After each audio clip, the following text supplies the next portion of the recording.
La vigile matinale provient de l'œuvre de Monica Diaz, Méditation quotidienne au féminin. La méditation de ce matin, aujourd'hui, 5 août 2024, est tirée de Galates 6, verset 2. Portez les fardeaux les uns des autres et vous accomplirez ainsi la loi du Christ. De l'égocentrisme à l'autre-centrisme, principe 1 à 3. Parlons de 3 principes bibliques qui nous aident à avoir des relations personnelles équilibrées. L'équilibre étant toujours la clé dans la vie.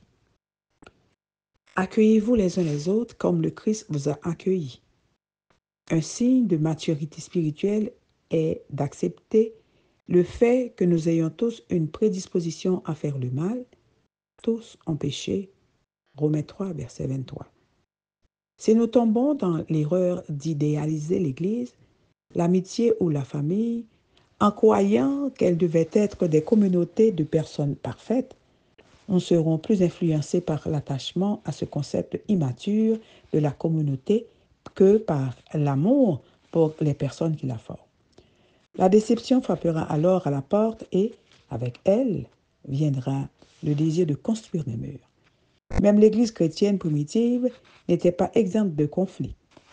Et pourtant, elle a accompli un travail exceptionnel pour le salut.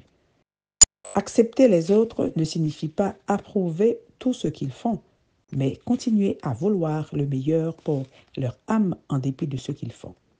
Cette acceptation accomplit ce que le jugement et la condamnation ne peuvent pas faire. Elle donne aux pécheurs le désir de changer. Dieu accueille tout le monde. Acte 10, verset 34. Alors, faisons-le également. Surmontons la tendance à diviser les relations en termes de nous et eux. Cette attitude est en soi un mur, car celui qui se sent rejeté saura qu'il doit rester à sa place. Cela signifie pas ne pas avoir d'amis plus proches que d'autres. Cela signifie traiter les autres avec la dignité qui découle de la conviction que nous sommes tous des enfants de Dieu et donc des frères. Jésus, tout en n'excusant pas le péché, était l'ami des pécheurs. Ami, dans quel sens? Dans le sens où il offre à chacun la possibilité de se racheter. Suivre Jésus signifie construire des relations humaines servant de pont qui mènent à la réconciliation avec Dieu. Réjouissez-vous avec ceux qui se réjouissent. Pleurez avec ceux qui pleurent. Romains 12, verset 15. Faisons preuve d'antipathie.